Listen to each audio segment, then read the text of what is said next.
Bismillahirrahmanirrahim. Assalamualaikum warahmatullahi wabarakatuh. Di kesempatan video kali ini saya hendak menghabiskan satu buku ini, yaitu buku yang ditulis oleh Ustadz Abdurrahman Dhani, La Tay'as Syifa'uka Qorib. Jangan putus asa, kesembuhanmu dekat. Buku bagaimana bisa melakukan tindakan preventif, pencegahan, dan juga tindakan kuratif atau pengobatan dengan konsep dari nutrisi, dari makanan yang itu panas dingin. Ini pengantarnya adalah Profesor Dr. Rahmat Sugih, ya. Beliau adalah guru besar ilmu gizi medik di FKUI. Di halaman 2, ya. Di halaman 2 ini beliau langsung memberikan satu gambaran bahwa pentingnya ilmu pengobatan. Ada dua profesi yang tidak bisa ditinggalkan, yaitu yang pertama adalah pengobatan, yang kedua adalah tentang pentingnya ilmu, yaitu ulama. Yaitu saya bacakan dari setiap lembarannya agar menjadi ilmu yang berkah untuk kita semuanya. Ketahuilah bahwasanya ilmu pengobatan adalah ilmu yang sangat penting bagi manusia, karena ilmu ini membahas tentang kemaslahatan manusia dalam hal kesehatan. Imam Asy-Syafi'i menjelaskan pentingnya ilmu pengobatan hingga Imam Asy-Syafi'i berkata, La taskunanna baladan la yakunu fihi alimun yuftika an dinik wala tabibun yumbi'uka an amri badanika. La taskunanna baladan, janganlah kalian tinggal di satu negeri, la yakunu fihi alimun yuftika an dinik. Janganlah kalian tinggal di satu negeri yang satu negeri tersebut tidak ada alim, tidak ada ulama, yuftika an dinik, yang memberikan fatwa tentang agamamu, tentang urusan agamamu. Wala tabibun yumbi'uka an amri badanika. Dan juga janganlah kamu tinggal di satu negeri yang di situ tidak ada dokternya, itu tidak ada tabibnya yang mengabarkan kepadamu dari perkara badanmu atau perkara kesehatan. Hal ini menunjukkan bahwasanya terdapat dua profesi yang sangat dibutuhkan oleh manusia sepanjang masa, dan menunjukkan pula pentingnya dua profesi ini, yaitu profesi alim, ulama, yang dibutuhkan untuk mengobati penyakit hati, dan profesi seorang dokter yang dibutuhkan untuk mengobati penyakit badan. Ya, teman-teman semuanya yang dimuliakan Allah Subhanahu wa taala, di dalam tubuh manusia ada hati, ada badan, ada ruh, ada jasad. Keduanya butuh untuk kemudian dikoreksi agar supaya keberlangsungan hidup itu tetap berlanjut. Ruh yang sakit juga akan menimbulkan jasad yang sakit. Jasad yang sakit akan mempengaruhi ruhani. Jadi keduanya ini amat sangat penting sekali. Penyakit yang dijelaskan di dalam Al-Quran dibagi menjadi dua. Nih masih saya bacakan bukunya. Pertama adalah penyakit badan, dan kedua adalah penyakit hati. Badan sifatnya terlihat, hati tidak terlihat. Adapun bentuk penyakit hati juga terbagi menjadi dua. Penyakit manusia ada dua, penyakit hati dan penyakit badan. Penyakit hati nanti dibagi lagi menjadi dua cabang. Nih. Penyakit hati yang pertama adalah syubhat, adanya kerancuan, adanya keraguan dalam perkara agama, dan penyakit syahwat. Ini penyakit hati, penyakit badan. Penyakit hati dibagi menjadi dua lagi, yaitu penyakit syahwat dan penyakit syubhat. Nih. Penyakit syahwat adalah penyakit karena hawa nafsu. Penyakit syubhat adalah keraguan-raguan. Allah berfirman, illal ladzina amanu wa amilus sholihat wa tawasau bil haq wa tawasau bis sabr. Kecuali orang-orang yang beriman, mengerjakan amal kebajikan, amal soleh, serta saling menasihati untuk kebenaran dan saling menasihati untuk kesabaran. Obat penyakit hati berupa syubhat dan kerancuan dalam agama yaitu watawasau bil haq. Nih. Hati bisa tunduk, ya, ruh itu bisa tunduk, jiwa itu bisa tunduk dengan kebenaran. Tawasau bil haq. Nih, nasihat tentang kebenaran. Di antaranya ada logika di situ. Nih. Kemudian yang berikutnya, yang kedua adalah tawasau bis sabr. Nih, tawasau bis sabr. Al-haq di sini adalah yakin. Nih, dimunculkan keyakinannya, dikuatkan akidahnya, dikuatkan tauhidnya. Adapun al-yakin adalah Al-Qur'an dan As-Sunnah. Nih, dua pokok yang tidak bisa ditinggalkan adalah Al-Quran dan Sunnah sesuai dengan pemahaman para ulama, sesuai dengan pemahaman para salafus soleh. Untuk obat penyakit hati berupa syubhat dan kerancuan. Jadi penyakit hati sekali lagi obatnya adalah Al-Quran dan Sunnah. Untuk mengobati penyakit ini tentunya dijelaskan oleh para ulama, oleh para salafus soleh, oleh para ustadz dan para kiai yang itu fak di bidangnya. Sedangkan obat penyakit hati yang berupa syahwat atau hawa nafsu,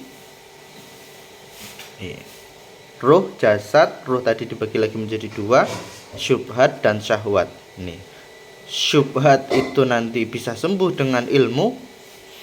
Syubhat, adapun syahwat atau hawa nafsu, Allah Subhanahu wa taala berfirman, tawasau bis sabr, dan saling menasihati dalam perkara kesabaran. Dari penjelasan di atas dapat diketahui bahwa syahwat dapat diobati dengan kesabaran, sebagaimana kita ketahui bahwasanya sabar itu dibagi menjadi tiga. Yang pertama, sabar di atas ketaatan kepada Allah Azza wa Jalla hingga dia menunaikan ketaatan tersebut. Sabar dalam ketaatan. Kemudian yang berikutnya, yang kedua adalah bersabar dari perkara kemaksiatan hingga dia tidak jatuh pada kemaksiatan tersebut. Ini bersabar terhadap perkara yang mengajak kepada kemaksiatan, kemungkaran. Ini kemaksiatan, kemungkaran, dan juga perbuatan buruk yang lainnya hingga seseorang tidak terjatuh di perbuatan maksiat tersebut. Kemudian yang berikutnya, yang ketiga adalah bersabar dengan qada dan qadar hingga dia tidak mengingkari qada dan qadar tersebut.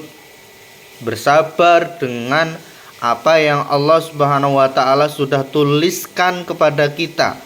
Allah sudah gariskan kepada kita. Allah sudah kasih garis cerita, garis alur cerita kepada kita. Hendaknya kita bersabar dengan yang Allah sudah gariskan kepada kita tersebut. Oleh karena itu jelaslah bahwa profesi alim, profesi ulama dan dokter sangatlah darurat dibutuhkan oleh manusia. Alim mengobati penyakit hatinya, dokter mengobati penyakit jasadnya. Bahkan di dalam Al-Quran Allah Azza wa Jalla telah menyebutkan tentang prinsip-prinsip pondasi pengobatan, baik pengobatan jasmani maupun pengobatan rohani. Sebagaimana Imam Ibnu Qayyim rahimahullah berkata bahwasanya kaidah-kaidah pengobatan pada penyakit fisik atau badan telah disebutkan di dalam Al-Quran, terbagi menjadi tiga hal. Pertama, menjaga kesehatan. kedua menjaga pantangan, dan ketiga adalah cara mengosongkan unsur-unsur berbahaya yang mengganggu tubuh. Saya ulangi lagi teman-teman, bahwasanya kaidah-kaidah pengobatan pada penyakit fisik atau badan telah disebutkan di dalam Al-Qur'an. Kaidah-kaidah ya, landasan-landasan, kaidah-kaidah tentang pengobatan fisik atau pengobatan badan atau pengobatan raga sudah disebutkan di dalam Al-Qur'an, sudah Allah Subhanahu wa taala sebutkan di dalam Al-Qur'an, dan itu terbagi menjadi 3 hal. Yang pertama menjaga kesehatan, yang kedua menjaga pantangan agar supaya tidak dilanggar, yang ketiga adalah mengosongkan unsur-unsur berbahaya yang mengganggu tubuh manusia. Dalam kitab Zadul Ma'ad fi Hadi Khairil Ibad jilid 4 halaman 352. Allah Azza wa Jalla menjadikan asal penciptaan manusia dalam keadaan sehat, baik jasmani maupun rohani.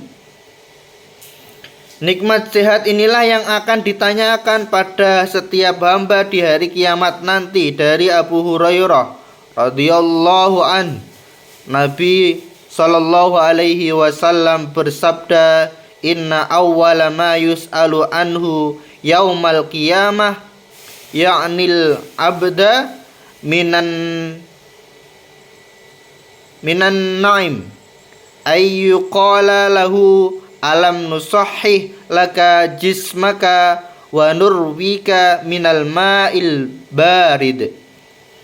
Bahwasanya yang pertama kali ditanyakan dari seorang hamba pada hari kiamat adalah kenikmatan. Kemudian akan ditanya, bukankah telah kujadikan bagi kamu kesehatan bagi tubuh kamu, dan kami telah memberikan kepadamu air dingin yang menyegarkan. Allah Azza wa Jalla juga berfirman, tsumma la tus'alunna yauma idzin anin na'im. Kemudian kamu pasti akan ditanyai pada hari itu tentang kenikmatan. Arti kenikmatan dari ayat di atas salah satunya adalah nikmat sehat.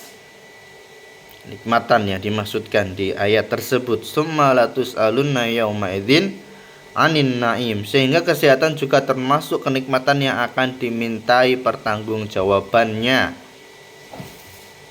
Nih, kesehatan akan dimintai pertanggungjawabannya, karena asal muasal manusia itu adalah sehat. Dari Ibnu Abbas radhiyallahu an, Nabi sallallahu alaihi wasallam bersabda, nikmatani maghbubun fihima katsirum minan nas as-sihah wal faragh. Ada 2 kenikmatan yang banyak manusia tertipu pada keduanya, yaitu nikmat sehat dan waktu luang. Nabi juga bersabda dari sahabat Abu Bakar As-Siddiq radhiyallahu an, salul afwa wal afiyah fa inna ahadan lam yu'ta ba'dal yakin khairum minal afiyah. Mohonlah ampunan dan afiat, sesungguhnya seorang hamba tidak memperoleh karunia yang lebih baik setelah memperoleh al-yakin dari menerima al-afiyah, penjagaan Allah dari sakit dan bencana. Teman-teman semuanya yang dimuliakan Allah Subhanahu wa taala, tentang kesehatan. Jadi sekali lagi, kalau mau merenungkan lebih dalam lagi adalah bagaimana kemudian kita itu awalnya sudah Allah berikan nikmat berupa sehat. Nih, sedikit lagi pembahasannya. Maka dari sini terkumpul antara penjagaan agama yaitu iman dan penjagaan dunia yaitu kesehatan, agar supaya keberlangsungan hidup manusia itu tetap berlangsung, tetap berjalan terus. Rohaninya sehat, jasmaninya sehat. Rohaninya dengan iman, kesehatannya adalah dengan penjagaan. Seseorang tidaklah didapati kesempurnaan pada dirinya di dunia dan di akhirat kecuali dengan al-yakin dan al-afiyah. Al-yakin di sini diartikan untuk mendapatkan akhirat, sedangkan al-afiyah diartikan seseorang yang dijauhkan dari penyakit hati maupun badannya. Penjagaan Allah bagi hambanya di dunia adalah kesehatan. Penjagaan Allah bagi hambanya di akhirat adalah dengan iman. Satu bab sudah selesai teman-teman semuanya yang dimuliakan Allah Subhanahu wa taala. Pelan-pelan ya.